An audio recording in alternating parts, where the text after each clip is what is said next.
शांति। ओम शांति। ओम शांति। कहाँ पहुँच गए? परम धाम। ओम शांति कहने से कहाँ पहुँच गए? शांति धाम। हैं? शांति धाम। उसके पहले हम अंदर में पहुँच जाते हैं। ठीक है, अभी तक थोड़ा थोड़ा गीत नृत्य जो भी सुन रहे थे, देख रहे थे, तो उसका आनंद ले रहे थे। लेकिन परमानंद की अनुभूति हम कब कर सकते हैं? जब अंदर जाएंगे।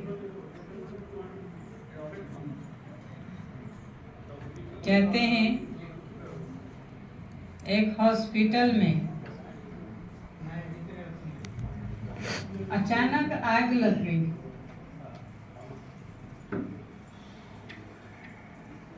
तो आग लगने से क्या होगा? क्या होगा? बोलिए। भगदड़ मची। हिंदी समझते हैं ना? हाँ जी। हाँ, के बुझु नांते हातोटेले हिंदी के बुझ पर नांते समझते सब कुछ समझते बुझु छंती कहू नांती। सबसे सरल भाषा हिंदी है। उड़िया रहेले कौन तो मु बुझबी उड़िया।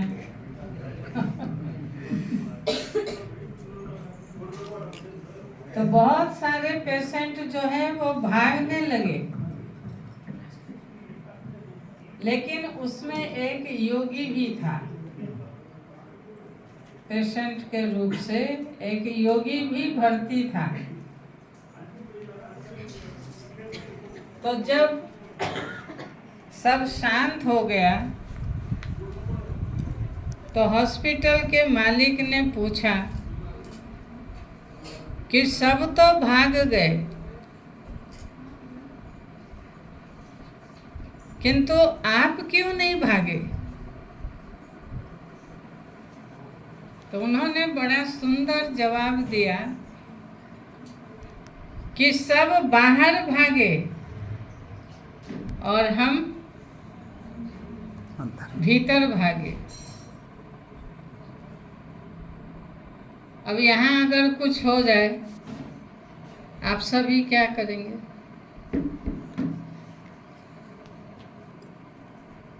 हाँ, क्या करेंगे? अपनी स्थिति का जांच कीजिए। अगर तूफान आ जाता है, बाढ़ बात्या ये सब फ्लड वगैरह आ जाता है, क्या करेंगे?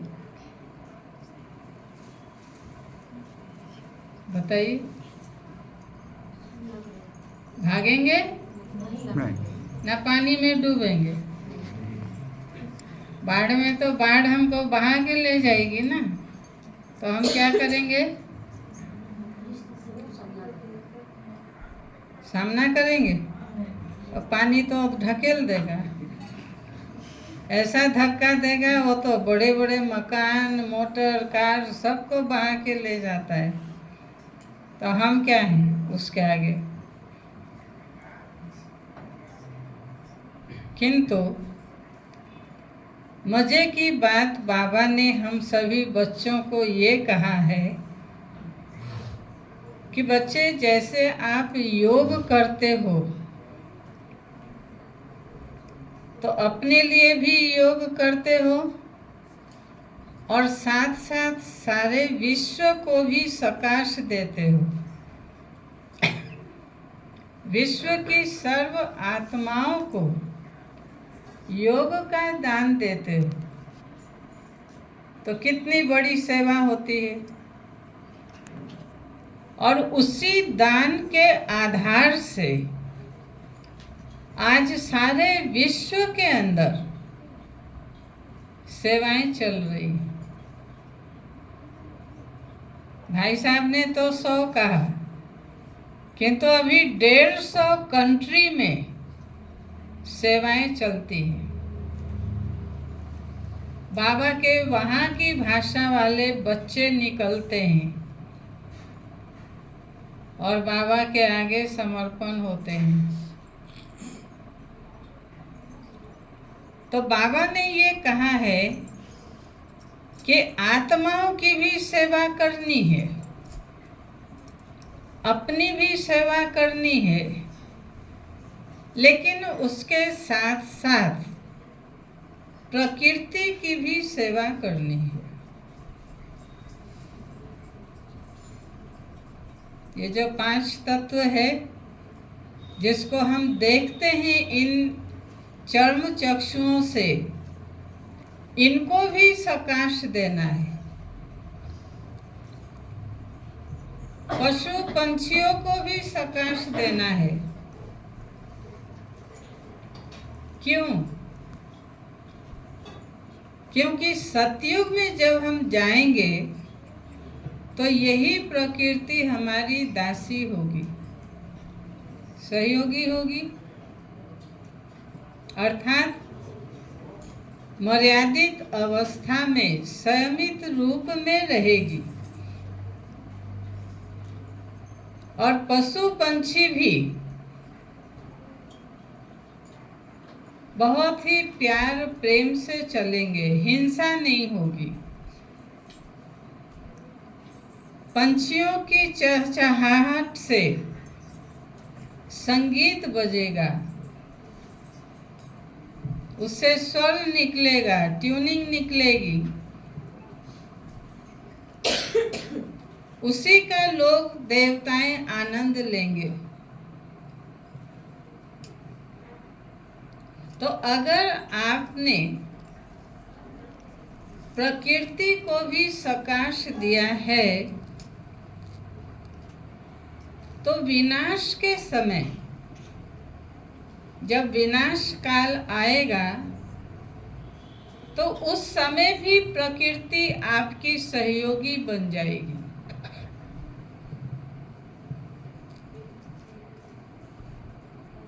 बाबा के महावाक्य हैं कि बच्चे जब भूमिकंप होगा, मान लो हमने तो इतना लाख खर्च करके इस मकान को बनाया है ना, सभी का धन लगा है, सभी की उंगली लगी है। भूमिकंप होगा तो ये थोड़ी रहेगा, ये भी गिर जाएगा। किंतु आप जिस दीवार के पास बैठे होंगे वो दीवार टूटेगा ही नहीं।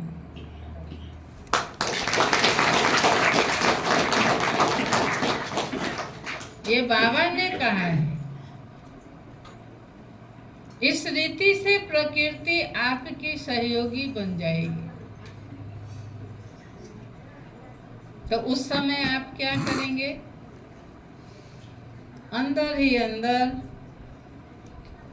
बाबा की लगन में खो जाएंगे कि बाबा आपकी कितनी कमाल है।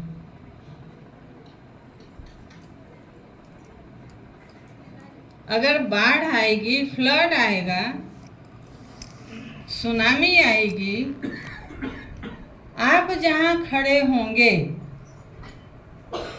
2 फुट दूर में पानी जाएगा, लेकिन आप सेफ रहेंगे। इतनी तक बाबा ने हम बच्चों को गारंटी दी है कि प्रकृति को भी अगर आप प्रेम करेंगे, गच्छ पत्र वृक्ष जो भी है सबको बड़े प्यार से उसकी पालना करेंगे, तो भविष्य में और विनाश के अंतिम स्टेज पर ये प्रकृति भी आपकी ऐसी पूरी सहयोगी बन जाएगी, दासी की तरह। बचाव का एक कवच हो जाएगा। तो क्यों नहीं हम सभी इस तरह का पुरुषार्थ करें। जो गीत बज रहा था और नन्ही बालिका ने हमें डांस दिखा करके खुश किया कि कान्हा तुम लगन का रंग मेरे को मत लगाओ, मैं भी रंगित हो जाऊंगी। और सब रंग तो छूट जाते हैं। ऐसा ऐसा किया ना।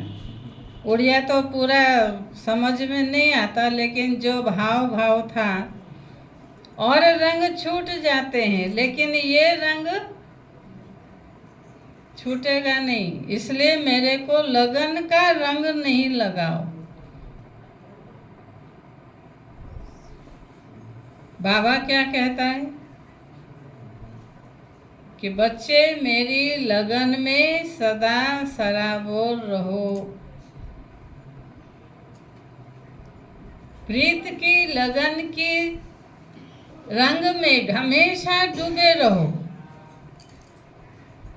जो आप दुनिया में जहां भी जाओ, ये ईश्वरीय रंग कभी न छूटे। राधा भी जो बोल रही है वो भी प्यार से, वो भी रंगी हुई है। नहीं तो क्यों दौड़ दौड़ करके कृष्ण के पास आती है, भगवान के पास आती है। हम बच्चे भी बाबा के घर दौड़ दौड़ करके आते हैं, भगवान के घर में आते हैं, और बाबा को कहेंगे नहीं बाबा मेरे को इतना रंग मत लगाओ। हमें उसी रंग में ऐसा रंग जाना है कि हम जहाँ भी जाएं वो ईश्वरीय रंग औरों को भी दिखाई दे। कल एक माता से बात हो रही थी, उनकी छोटी छोटी बच्चियां, जैसे ये बच्ची उससे भी छोटी थी, जब उसको हम लोग कृष्ण बनाते थे, और वो बिना माँ के रहेगी नहीं, तो स्टेज पर माँ को जसोदा और उसको कृष्ण बनाया करते थे जन्माष्टमी के दिनों में। और बहुत अच्छा पाठ माना उससे कराया जाता था। अब वो बड़ी हो गई, काफ़ी समय की बात है। उनकी 2 लड़कियां, ऐसे तो 3 हैं, एक तो चलो दुनिया में गई, लेकिन दुनिया में जाते हुए भी एक कंपेनियन के रूप से वो रहती है और रोज बाबा को भोग लगाती है। तो इसी से आप समझ जाइए कि भले वैवाहिक जीवन में गई है, लेकिन अभी तक वो बिल्कुल प्योरिटी मेंटेन करती है, क्योंकि बचपन से ज्ञान का संस्कार पड़ा हुआ है। बाकी 2 लड़कियां, एक वकालत पढ़ करके जज की पढ़ाई कर रही है, और एक का हेम्योपैथिक डॉक्टर बनने का स्वप्न इस साल पूरा हो जाएगा, कंप्लीट कोर्स हो जाएगा। फिर पीजी के बाद डॉक्टर अमुक लिखा जाएगा। लेकिन वो मैं इसलिए सुना रही हूँ कि बचपन से उसे जो ईश्वरीय रंग लगा, और जहाँ भी हॉस्टल में या कहीं मकान लेकर के उन बच्चियों को रखा गया, कभी भी उन्होंने लहसुन प्याज ये सब खाया ही नहीं। ना हॉस्टल में वो भात दूध या भात दही खा करके रह जाती थी, सब्जी नहीं खाती थी,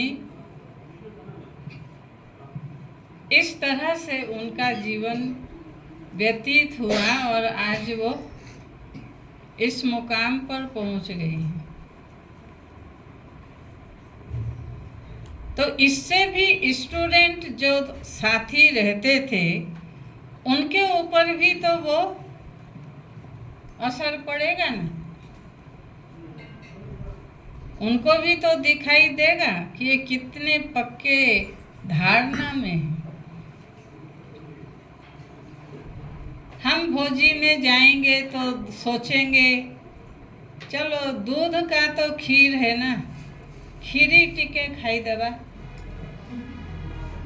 पूरी तरकारी भले न खाइबा, भात डाली न खाइबा, क्योंकि उसमें भी लहसुन प्याज का छौंक पड़ता ही है। टिके खीरी खाई देवा, मिठाई खाई देवा, मीठा खाई देवा। हम अपनी धारणा से खिसक जाते हैं और कई बार जो हमने बैज लगाया है, बैज को पॉकेट में रख करके भोजी में एक कोने में जाके भी मीठा ये वो सब खा लेते हैं, तो उसका क्या प्रभाव पड़ेगा?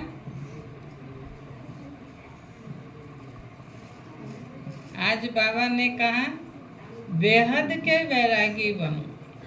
आज सुबह की क्लास में था, वैरागी बनना है तो हद का नहीं।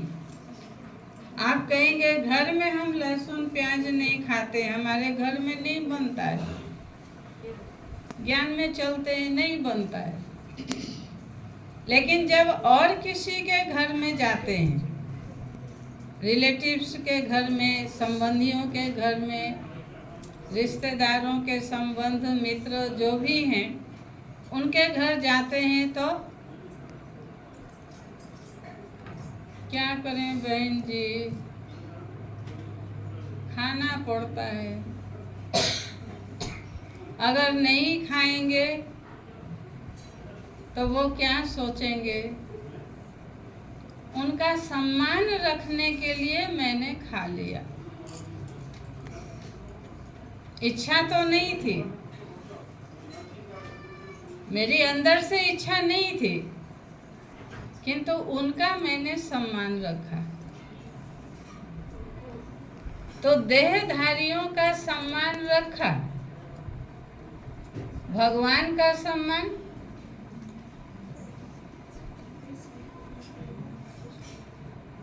भगवान का सम्मान जो रोज बाबा हमें पढ़ाई पढ़ाता है, बच्चे देवता बनना है, देवता बनना है, दैवी गुण धारण करो, दैवी गुण धारण करो। तो हमने क्या किया? भगवान को ठगा, ठगा कि नहीं? धोखा दिया कि नहीं? क्लास में कहेंगे मेरा बाबा, एक बाप दूसरा ना कोई, और बाहर जब जाते हैं तो बाबा तो आश्रम में ना, वो तो घर में है ना, यहाँ थोड़ी बाबा है। तो हम चला लेते हैं। तो बाबा कहते हैं कि अपने को चलाना नहीं है।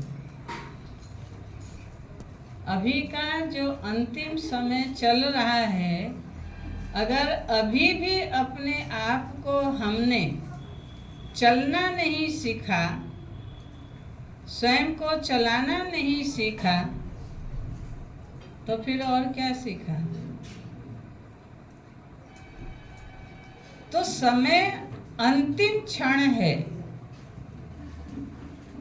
देश देश में लड़ाई हो रहा है, न्यूज में आप सभी देखते होंगे, टीवी में, हर चैनल में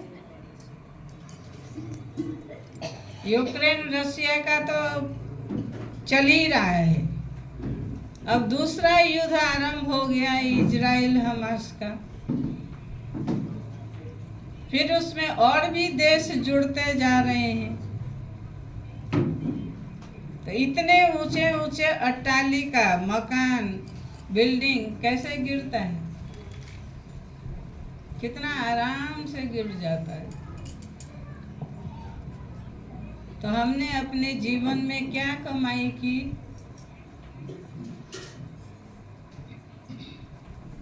उस कमाई को तो हमने बिल्डिंग बनाने में लगा दिया, लेकिन भाग्य क्या बनाया? इस अंतिम घड़ी में जो समय हमें इशारा दे रहा है कि बच्चे अपना तन मन धन से भाग्य बनाओ, अपना हाथ पुण्य की पूंजी से भरपूर करो, फिर जब इस दुनिया से जाएंगे तो हंसते हुए जाएंगे, खुशी खुशी जाएंगे। कहते हैं ना, हाथी जिंदा लाख का और मरा तो सवा लाख का। उसकी वैल्यू बढ़ जाती है, क्योंकि उसकी हड्डियों से कितना सब कुछ बनता है। लेकिन मनुष्य मरे तो आज अरबपति है, करोड़पति है, पद्मपति है, मरा तो जीरोपति। उसकी वैल्यू बढ़ जाती है? हाँ? नहीं। 2 घंटे में उसको विदा करना, काट के बिस्तर पर सुला देते हैं, ले जाते हैं।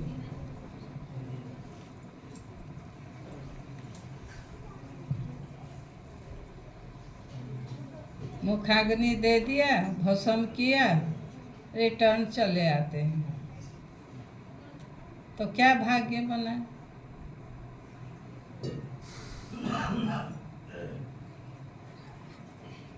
रतन टाटा का नाम सुना होगा।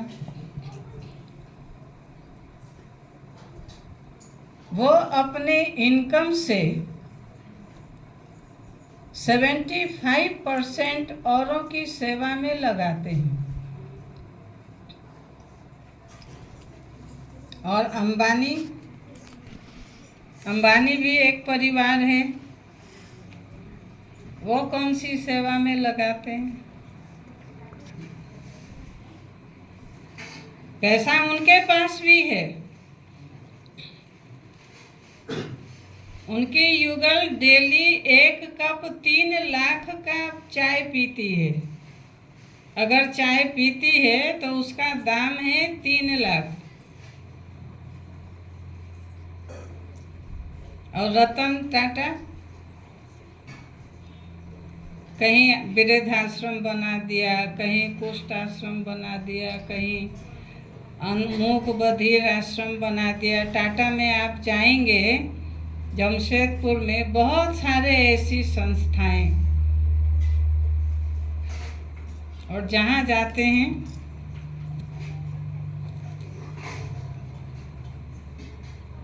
और अंबानी जी जहाँ जाएंगे सब सिक्योरिटी वाले खड़े रहेंगे। फर्क यह है, दुनिया के हिसाब से फर्क। लेकिन बाबा के बच्चों में कैसा होना चाहिए, क्या खूबी होनी चाहिए? अपना हाथ ऐसा होना चाहिए ना, ऐसा होना चाहिए? बताइए। हाँ भाई लोग बताएं, ऐसा हाथ किसका होता है? भि- हैं? भिखारी का, और ऐसा हाथ दानी का, तो कौन सा अच्छा? दानी वाला। दो दो दो दो, बाबा शक्ति दो, बाबा सुख दो, बाबा शांति दो, दो दो। बाबा ने हमें जितनी प्राप्ति कराई है हम उसे दान करेंगे। दान करें।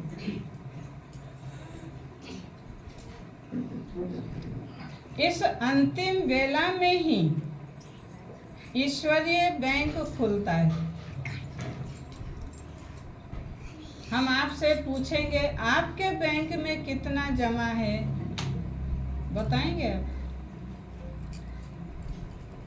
आपने कितना एफडी बनाया है, कितने सारे स्कीम में जमा किया हुआ है, बताएंगे? कोई रे को भाई माने कोई माता माने कोई भी नहीं मोर एफडी जमा अच्छी काले भोनी मागी देवे शिव बाबा कोई देवे एती की लगा सेवारे, बोलेंगे नहीं। हम अगर भाग्य बनाते हैं 200, 400, 500, 1000, 5000, 10,000, तो हम क्या करते हैं? क्या करते हैं? दान करते हैं। गुप्त रखते हैं। ସମସ୍ତଙ୍କୁ ବତେଇବେ ମୁଁ ଏତିକି ଦେଇଛି, ମୁଁ ଏତିକି ଦେଇଛି, ମୁଁ ଭଉଣୀକୁ ଏତିକି ଦେଲି, ମୁଁ आश्रम रे एतिकी दान करली। आपने जो जमा किया वो तो भौनी को बताते नहीं है। अब भौनी को अगर उसमें से थोड़ा एक हिस्सा, एक अंश मात्र अगर दान किया तो वो सारा जगत जानेगा।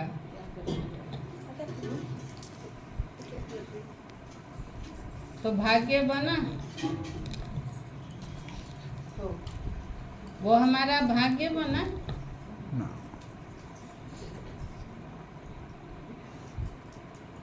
अपना जमा किया हुआ धन गुप्त रखते हैं। बाबा के घर में अगर किया तो वर्णन करते हैं। तो बाबा कहता है ये अंतिम बेला चल रही है, समय का भी थोड़ा, हाँ, ब्राह्मण बच्चों के अंदर ज्ञान ये हो कि इस ईश्वरीय बैंक में हम जितना ज़्यादा से ज़्यादा जमा कर सकें वो हम करें, वही हमारा सफल होगा, वही हमारे पुण्य की पूंजी जमा होगी।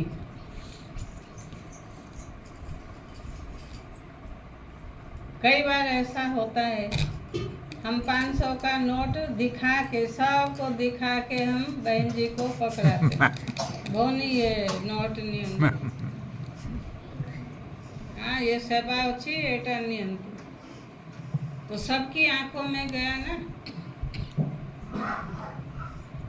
अगर सबकी आंखों में गया तो सबका शेयर बन गया। बाबा का ये फिलॉसफी है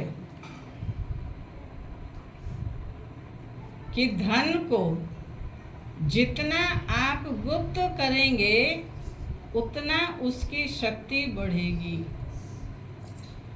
जैसे वो धन बैंक में जमा करते हैं तो उसकी शक्ति बढ़ती है ना, हर साल 6 मास में इंटरेस्ट पाते हैं ना, तो उसकी शक्ति बढ़ी, उसकी वैल्यू बढ़ी। ऐसे ही इस ईश्वरीय बैंक में हम जो जमा करते हैं उसकी शक्ति बढ़नी चाहिए। तो बढ़ेगी कैसे? बाबा ने बहुत रॉयल्टी हम बच्चों को सिखाई है कि बच्चे कुछ भी धन अगर आप बाबा के यज्ञ में ईश्वरीय सेवा में लगाते हो तो उसे लिफाफा में डालकर या कोई कागज में पैक करके अपना नाम लिख करके किस बाबत में है, सेंटर की संभाल के लिए हम हर मास करते हैं उसके लिए है, या बाबा को हम भोग लगा रहे हैं वो भोग के लिए है, या कोई ईश्वरीय सेवा एक्स्ट्रा जब होती है उसके लिए है, वो लिख करके दे ताकि औरों की नज़र में औरों की दृष्टि में न जाए।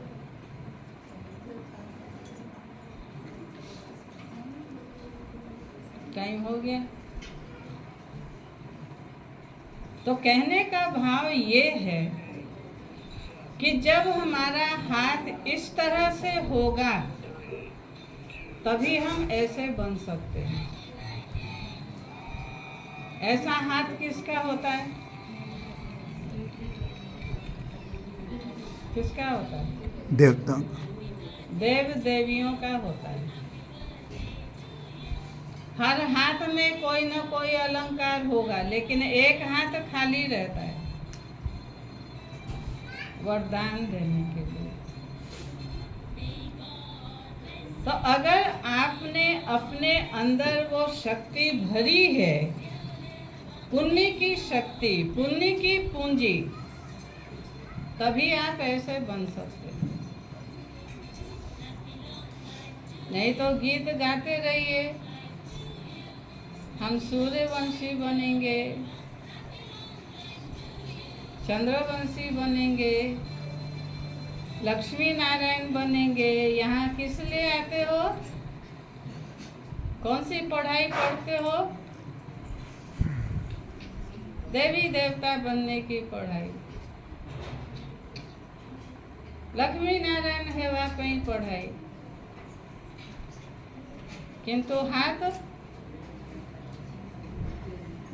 बन जाएंगे।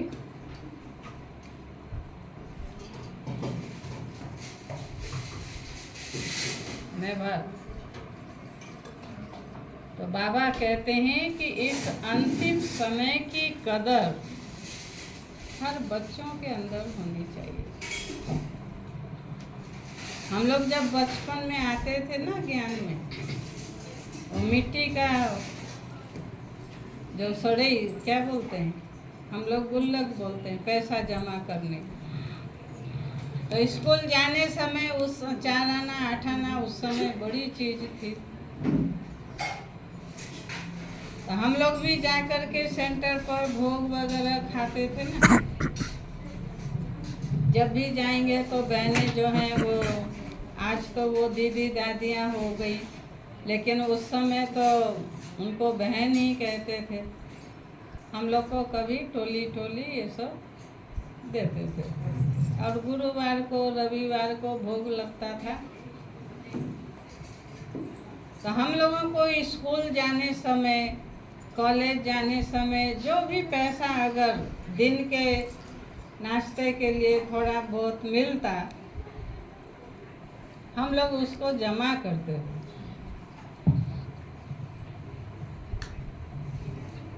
और जब भर जाता था तो बहनों को जा कर के देते।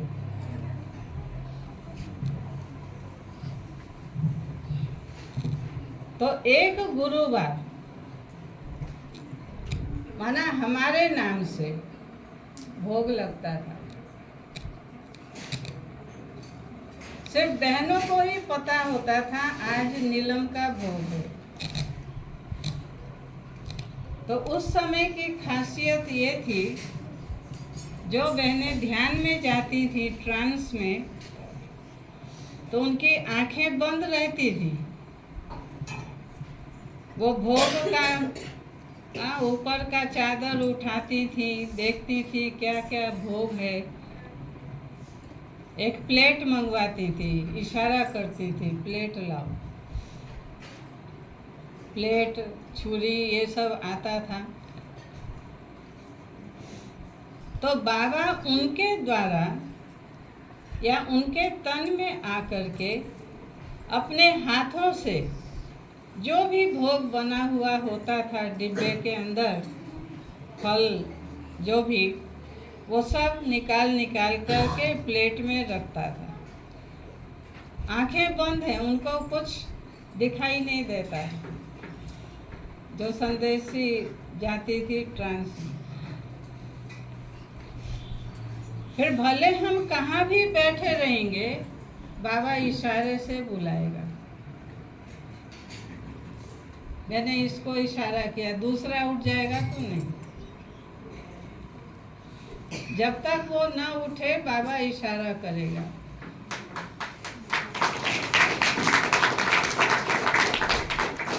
और वो भोग के टेबल के सामने आकर के बैठेगा या बैठेगी, और बाबा उसको बड़े प्यार से मुस्कुराता हुआ वो भोग का प्लेट उसको पकड़ाता। उस समय सब जानते थे कि आज इसका भोग है। अभी तो वो ट्रांस का पार्ट नहीं है, तो अभी तो हम जितना चाहें, गुप्त करना चाहें, हम कर सकते हैं। समय की वैल्यू, ट्रेन पकड़ना है, क्या करेंगे? हाँ, ट्रेन में जाना है कहीं तो क्या करेंगे? समय से पूर्व प्लेटफॉर्म पर पहुंचेंगे ना, या चलो 1 मिनट के बाद ही पहुंच जाएंगे ना, प्लेटफॉर्म पर ही तो पहुंचना है ना, ऐसा करेंगे। अलवेलापन वाला भाषा निकलेगा क्या उस समय? प्लेन पकड़ना है, 2 घंटा पहले आपको इंटर करना है, 1.5 घंटा पहले इंटर करना है। स्कूल की घंटी बजने के बाद हम जाएंगे स्कूल, ना उसके पहले जाकर के प्रार्थना करेंगे। समय का कदर।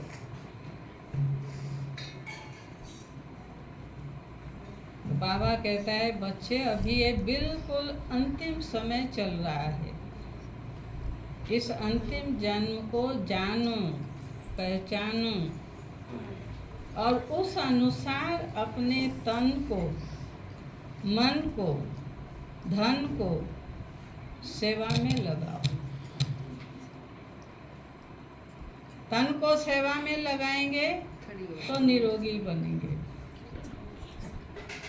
मन को सेवा में लगाएंगे, निर्मल मन, निर्विकारी मन आपको वहाँ मिलेगा। धन को लगाएंगे तो उसके बदले अकिचार धन, दौलत, संपत्ति, समृद्धि, सुख, ऐश्वर्य प्राप्त होगा।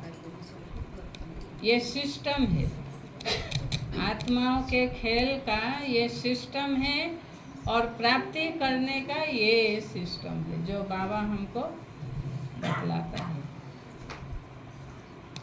तो आज हम सबको भी बहुत खुशी है कि बाबा का ये मकान, हाँ, कितने सालों से बनते बनते पूरा हुआ। 1 साल पहले उद्घाटन हुआ था और आज हम सब उसका उत्सव मना रहे हैं, वार्षिक उत्सव।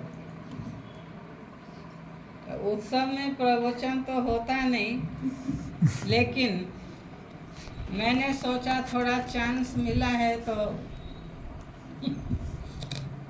मैं चांस ले लूं।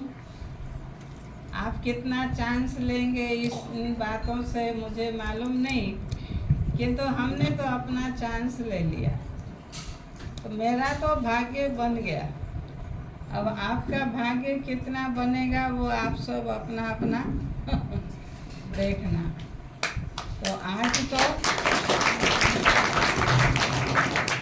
बहुत ही खुशी आनंद मौज मनाने का दिन है और इस दिन को लाने वाली तो हमारी सावित्री बहन है, हाँ, जो यहाँ की बेटी भी हैं नंदपुर की, और साथ ही बहुत समय से यहाँ गीता पाठशाला चल रहा है।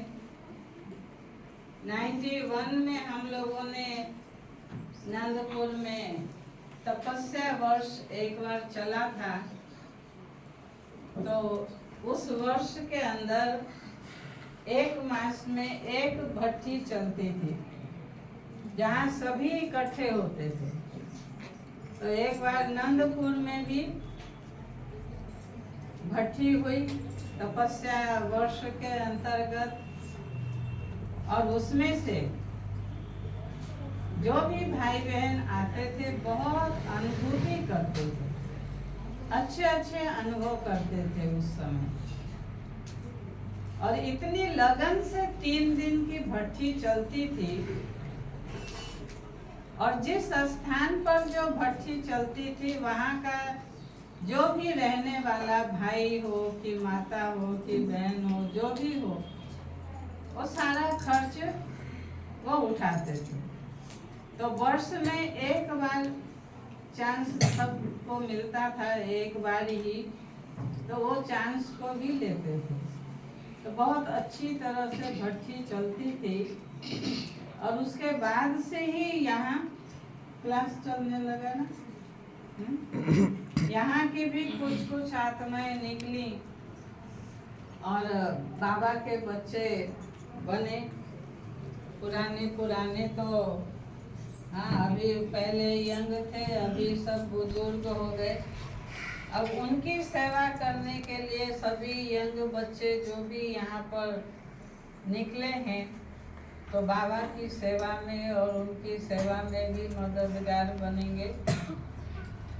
तो सावित्री बहन यहाँ स्कूल में भी थी, हाँ, ट्रेवल स्कूल में, हाई स्कूल हेड मिस्ट्रेस भी रह चुकी, लेकिन सेवा के लिए इन्होंने भी VRS लिया कि हमको बाबा की सेवा करनी है।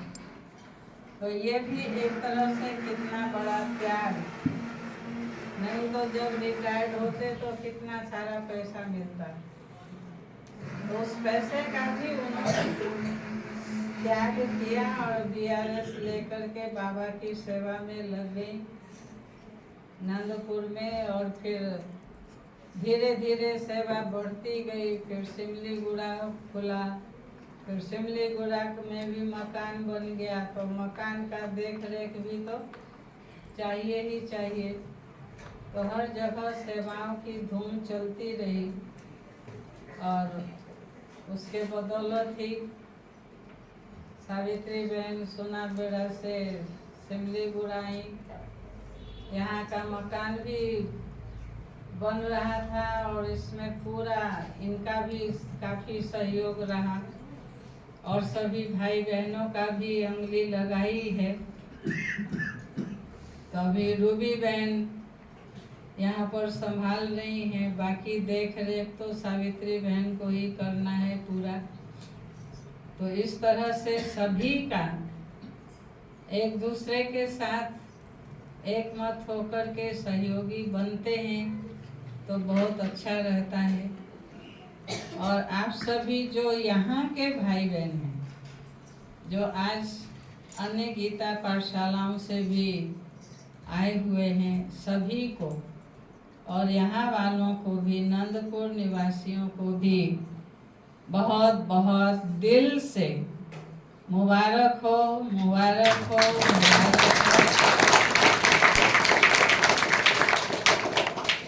और भी अन्य सेवा केंद्र कोरापुट, दामनजोड़ी और कहाँ से भी जो भी भाई बहन पहुँचे हैं, सभी को नाम सहित बहुत बहुत बधाई। आप सभी ने